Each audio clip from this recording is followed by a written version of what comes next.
Hi everyone, welcome back to my channel. I know it's been a while, but I think at this point we're all quite used to my inconsistent upload schedule here on YouTube. And I don't think it will get any more consistent because university has now started up again. But we'll see. I'll do my best, I promise. And today I bring you just a quick video talking about tree associations within German folk magic.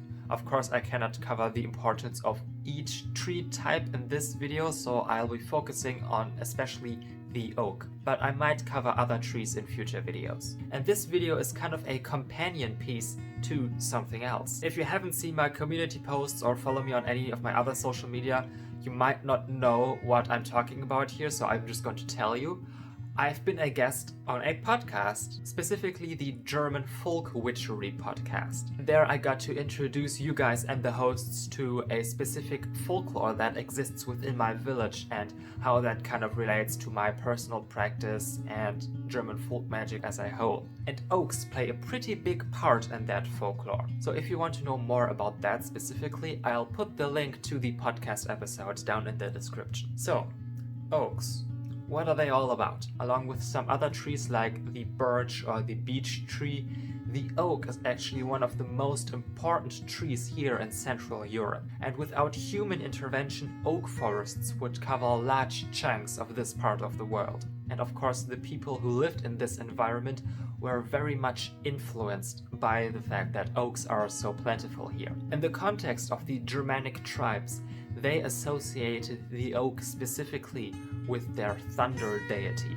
In North Germanic territories, this deity was known by Thor, a name which will probably mean a lot more to you than, for example, the West Germanic equivalent 𝔬𝔢𝔨𝔢𝔫𝔨𝔶𝔨𝔢𝔫 or Thunir. But not just the Germanic tribes ascribe such a deity to the oaks. Similar processes can be seen in other cultures which descend from the Indo-Europeans. And quick side tangent, yes, many groups in Eurasia all relate back to the Indo-Europeans, like for example the people in North India, the people in Pakistan, I believe, the Celts, the Slavs, the Romans, the Greeks, the Germanic tribes, etc., etc. And wherever these people and oaks are, they usually ascribe their respective thunder or weather deity to that tree. Sources which are like a century or more old will often say that they had these associations because thunder most frequently strikes oak trees, but that's not really scientifically sound, and it is likely that this belief of thunder striking oaks more frequently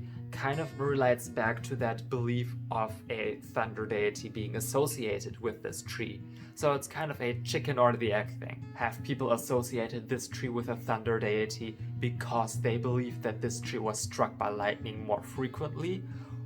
Or was it the other way around? We just don't know. But anyway, back on topic to the Germanic pagans. They frequently sacralized specific groves to their deities. This is also a big reason for why we don't have big monuments or temples to the Germanic deities when we have such things, for example, for the Romans or the Greeks, because they actually built buildings, stone monuments, things which were meant to last long for their deities. But by all accounts, the Germanic tribes never really got into that stuff, at least not to the extent in which it was happening, for example, in the Mediterranean regions. So places in nature and, as I said, groves specifically were sacralized to their deities, but also, for example, bogs or bodies of water. And of course, specific trees. We know, for example, that the tribe of the Hesse sacralized a oak to their thunder deity, to Dona. And Hesse is basically a later term for the tribe of the Chatti or Chatti? Chatti? That one.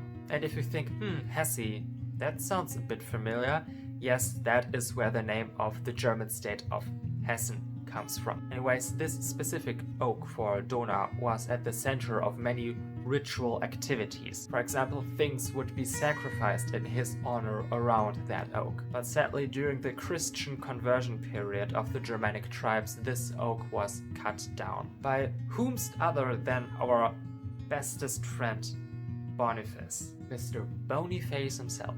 I mean, to be fair, he was later killed by the Germanic tribes. I think it was the Frisians, so go Frisians. But cutting down the sacred tree of a group of people is what I would refer to as a dick move. The remains of that tree were forged into a Christian symbol. I think it even was a cross, but I'm not sure on that, and then brought from monastery to monastery, and it was kind of lost to the sands of time. So there's how that went. But what we can gather from this account, from this story, is that oaks specifically already had an association with Dona and things that relate to him. So now we move forward after the Christian conversion period and we get more into like folk belief. And in that, the oak remained of central importance. Not every oak, but some specific oaks were still considered to be sort of magical and sacred. A city near me has, or more had, such an oak, and for the longest time it was considered rude and unlucky and even improper to gather things such as little twigs or even leaves from that oak for oneself and then maybe burned it in the stove. It was expected that some kind of supernatural punishment would come for the person who did this. Of course, with everything in German folk magic, there are exceptions to the rule, and in some instances you can burn wood from a sacred oak, but usually only for specific purposes and on specific days. For example, in Westphalia it was believed that the ash from a oak log, which was burnt on Christmas Eve, would protect the homestead from any thunder and make the fields outside extra fertile if it were to be sprinkled onto them. And again, we see this association with the oak and thunder. But to me, even the fertility aspect is kind of interesting, because if we look back at Dona, for example, or his North Germanic equivalent Thor, in some accounts, in some stories, he also has a fertility aspect to him. In the Norse Eddas, we can see a ritual happen where usually, most likely, a equivalent of Thor's hammer Mjolnir was brought to the bride and set in her lap, and this could be kind of interpreted as a fertility ritual. Of course, in the Eddic stories, the actual Mjolnir was used and the bride was Thor in disguise, but his identity was unbeknownst to the people around him, so we can kind of infer that even without the deity as a bride present, this ritual would have still partaken in a way. And I believe, although I do not have a source for this anymore, that a similar ritual was recorded in one of the Frisian regions. But don't quote me on that one. And also we should take into consideration that this line of thinking uses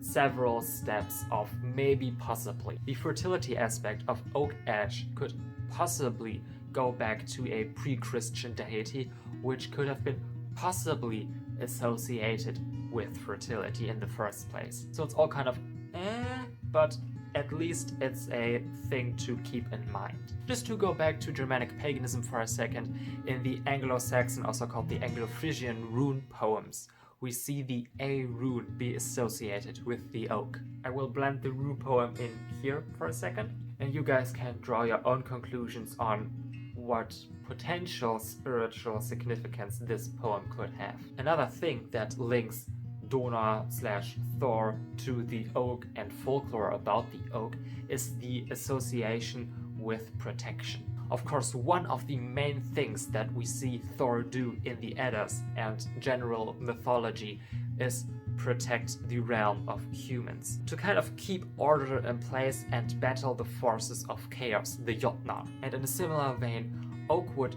could protect people from malevolent spirits in folk belief. For example, in the time around the summer solstice in Silesia, it was common to put oak twigs on windows and doors to ward against the malevolent spirits which were all around on that time. Again, this is also a theme within German folk magic, that on specific days such as the solstices, the spirit world and the realm of humanity would kind of intersect and things could cross through more easily. So having your protections up around that time was very important. One thing that is also important to note about this specific tradition of oaks being used as a protection method in Silesia specifically is that the twigs were gathered. They were most often bound into some sort of reef, which after its construction could not be carried around any thresholds within the home.